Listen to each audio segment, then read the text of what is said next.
Welcome back. This is Wisconsin Shoe Guy, and today we're going to do a preliminary shoe review on a pair of Ichigo Ichie made-to-measure split toes. These are handmade shoes.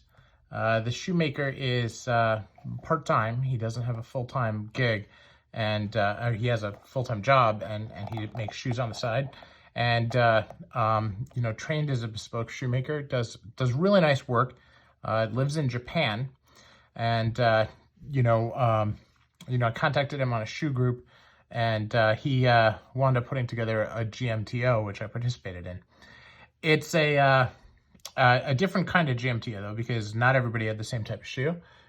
We all actually were able to choose our own, which was pretty cool. Cost is $1,500 for a pair, and he gave us a discount for being part of the GMTO. He's got it's all hand welted, hand stitched. He doesn't own any of the machines. He has the hand tools, and you can see when he gets new ones, he posts them on his Instagram, which is pretty cool. It's Ichigo Ichie. If you see the unboxing, you can see that it came in a really special box, and he's really done a nice job taking care to do a nice thing with the shoes. But today what we're going to do is we're going to focus purely on the shoe. We're going to start talking about the artistry first, and then we'll talk about the fit, which of course is the most important, as these are made to measure, and we'll talk a little bit about the process there. So first, one of the things I collect other than shoes is swords. And so he and I were talking about something that we could do in order to do the art on this. And came up with this. I said do something having to do with the theme of a katana, and he came up with this, which is really special. Very, very nice, and I'm very excited about it. And he actually took that theme and put it on the box. It's very, very cool. You can see he did a lot of work with the soles to bring it in. They were like a bright red when they were new. And he's done some, like, he's got a medallion on the side here. He's got some different color variation in the heel stack. Put a little infinity on the heel stack there as well, which is very cool. Combination heel, black on black, so it's hard to see, but this part is rubber. That's leather. He did a skin stitch behind, which is very nice. Another first for me. And this leather is kudu, which, and every piece of kudu is different. So every pair of kudu shoes is going to be different. But the pattern that he found on this piece of leather is just really, really cool. He worked it together in the mid piece and the vamp and on the sides. Then of course, polished the heck out of the toe. Beautiful skin stitch there. Beautiful apron stitch as well. Really see how it all came together. It's got varying color.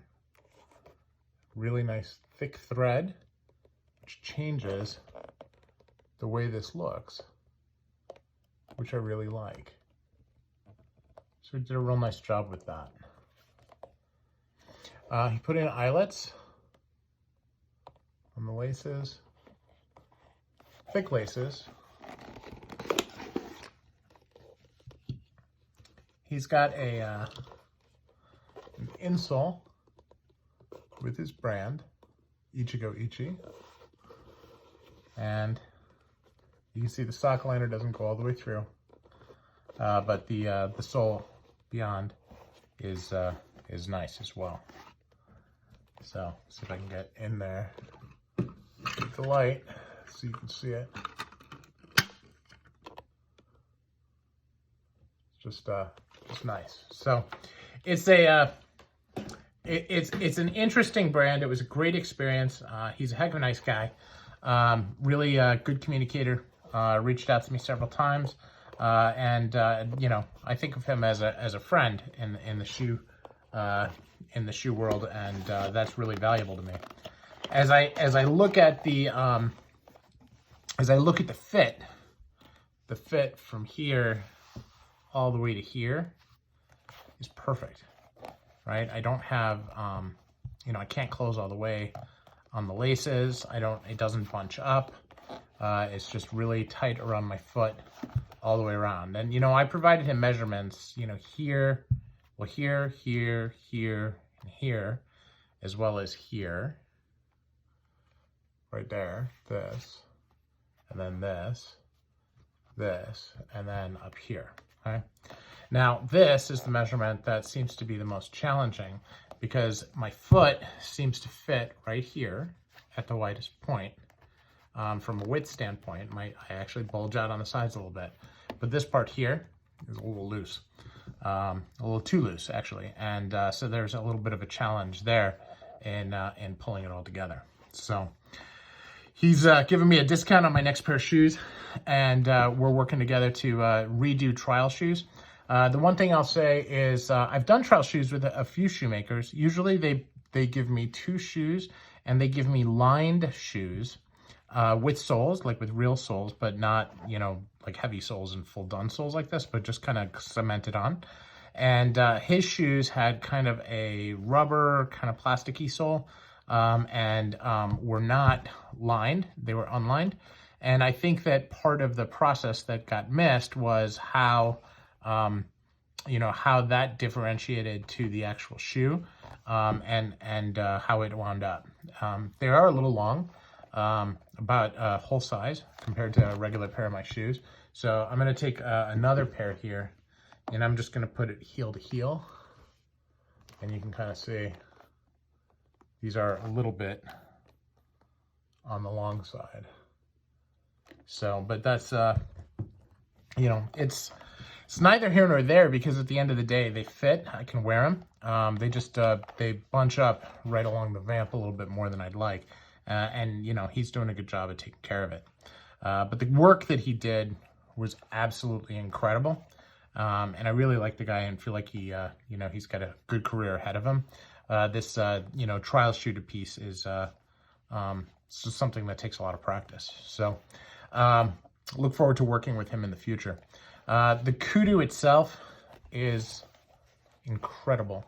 It's just a really, really nice piece of leather. The lining is really well done. When we look at, you know, the basic measurements that we look at everywhere else on all the other shoes, we have 1, 2, 3, 4, 5 1/4. 5 1/4 stitches per centimeter. Now I know a lot of folks have asked me why I do stitches per centimeter instead of per inch. I think, first of all, 40% of my viewers are not from the US, so they wouldn't understand an inch anyway. And I know that many shoemakers use stitches per inch, but I think that stitches per centimeter is more universally understandable. And so I tend to focus on that, since an inch is more of an American thing. And, you know, we were told in 2nd grade that we shouldn't use it anymore, so I try not to. So, anywho, detail work, the finishing, the edge, the plate, all of this work, just incredible. Exactly what you'd expect from somebody who's trained in making handmade shoes. Just wonderful, wonderful example. The lasting, the fit of this on my ankle is worth the price of admission, right? I mean, it's really, really nice. So, you know, really look forward to my next pair. You know, seeing if there's something we can do with the fit on these. I've tried insoles. It doesn't really work.